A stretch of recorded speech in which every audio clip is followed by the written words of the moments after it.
One of the significant design challenges with a library is trying to create quiet spaces and interactive spaces that coexist within the building. We had a lot of challenges with that within the design. We have teen spaces, we have children's spaces, we have spaces for quiet, introspective reading, as well as public meeting rooms. So trying to integrate those into a building is vitally important to make that a successful part of the design. The quiet rooms are very close to the computer areas, are very close to the teen library. So we try to create an enclosed space that's very homey, that includes amenities that you might see within your house, like a fireplace and some displays of historic elements. And we have our main meeting rooms on the lower level where it's very close to the entrance and can isolate a lot of the noise and activity related to that.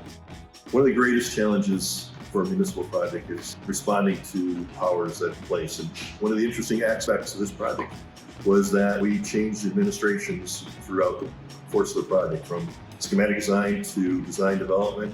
There was a change, but one of the unified goals was that for both administrations was that this location have a central library.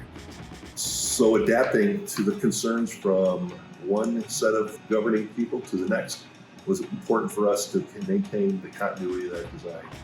We were very interactive with both administrations, and goals stayed similar, but had slight tweaks to each one, which allowed us to change what we did and how we did it to, I think, more positive effect.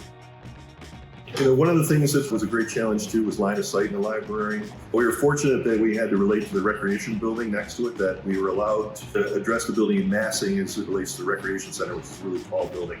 This allowed us to really increase the floor-to-floor height and really allowed us to capture views to the building. One of the things inside of a library, especially a two-story library, is centralized control. Things in the past with libraries mostly would resolve around a one-story solution.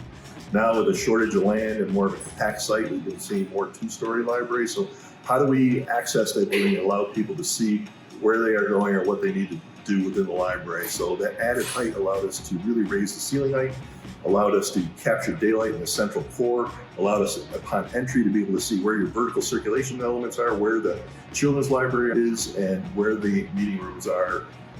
And all the central functions are really readily available within that facility.